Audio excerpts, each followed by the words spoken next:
کربلا میں روضہ امام حسین علیہ السلام کے 10 دروازے ہیں۔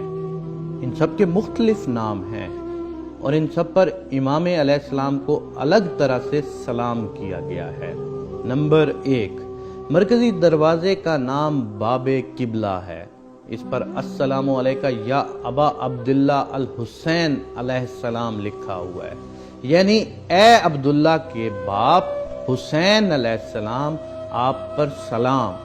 امام حسین علیہ السلام کے 6 ماہ کے بیٹے کو ان کے صغیر سن ہونے کی وجہ سے علی اصغر کہہ کر یاد کیا جاتا ہے۔ ان کا اصل نام عبداللہ علیہ السلام تھا۔ یہ دروازہ قبلہ رخ ہے۔ نمبر 2، اس کے ساتھ دوسرے دروازے کا نام باب الرجا ہے۔ رجا کا مطلب امید ہے۔ اس پر السلام علیکہ یا شفیع المذنبین لکھا ہوا ہے۔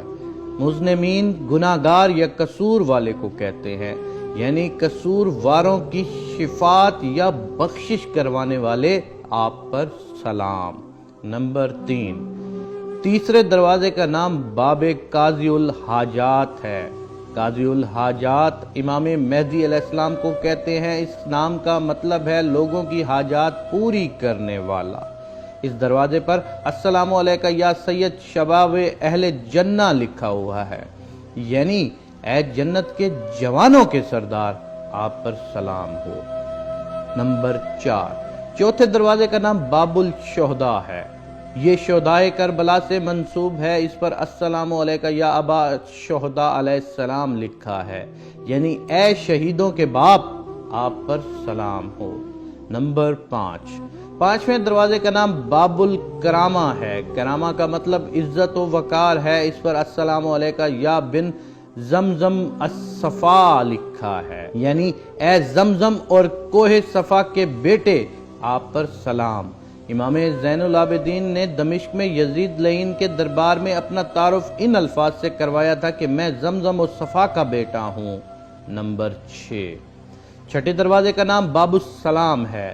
سلام کا مطلب ہے سلامتی یا زندگی۔ اس پر السلام علیکہ یا خامس اصحاب الکسا لکھا ہوا ہے۔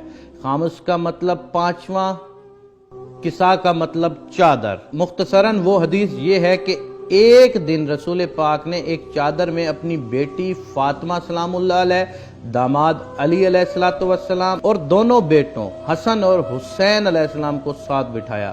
کسی چھٹے ساتویں نے اجازت مانگی تو منع فرما دیا۔ ان پانچوں کو پنجتن اور اس حدیث کو حدیث کسا کہا جاتا ہے۔ اس دروازے پر درج جملے کا مطلب ہے اے چادر کے اصحاب میں 5ویں، آپ پر سلام ہو۔ نمبر 7، ساتویں دروازے کا نام باب السدرہ ہے۔ سدرہ دیودار کے درخت کو کہتے ہیں۔ کچھ لوگوں کے خیال میں یہ بیری کا درخت ہوتا ہے۔ کسی زمانے میں اس مقام پر درخت لگا ہوا تھا اور زائرین درخت کی نشانی سے دروازے کو تلاش کرتے تھے۔ عباسی خلیفہ ہارون الرشید نے اس درخت کو کٹوا دیا تھا۔ اس پر السلام علیکہ یا بن سدرۃ المنتہا لکھا ہوا ہے۔ رسول پاک معراج کی شب 7ویں آسمان پر پہنچے تو ایک مقام کا یہ نام تھا، گویا یہ بلند ترین مقام ہے۔ 7ویں دروازے پر درج جملے کا مطلب ہے اے سدرۃ المنتہا تک جانے والے کے فرزند، آپ پر سلام ہو۔ نمبر 8، 8ویں دروازے کا نام باب السلطانیہ ہے۔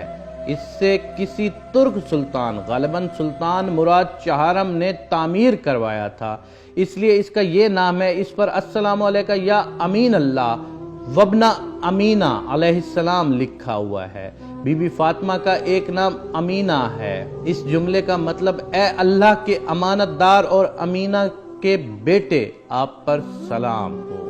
نمبر 9، 9ویں دروازے پر باب الراس الشریف لکھا ہے۔ راس عربی میں سر کو کہتے ہیں۔ امام حسین علیہ السلام کی قبر کا سرحانہ اس جانب ہے۔ اس پر السلام علیکہ یا قتیل الابرات علیہ السلام لکھا ہوا ہے۔ قتیل الابرات کا مطلب ہے جسے رلا رلا کے قتل کیا جائے، یعنی اے رلا رلا کر قتل کیے گئے مقتول، آپ پر سلام ہو۔ نمبر 10، 10ویں دروازے کا نام باب زینبیہ ہے۔ اس کے سامنے وہ مقام ہے جہاں بی بی زینب سلام اللہ علیہ نے شمر لعین کو امام حسین کا سر کاٹتے ہوئے دیکھا تھا۔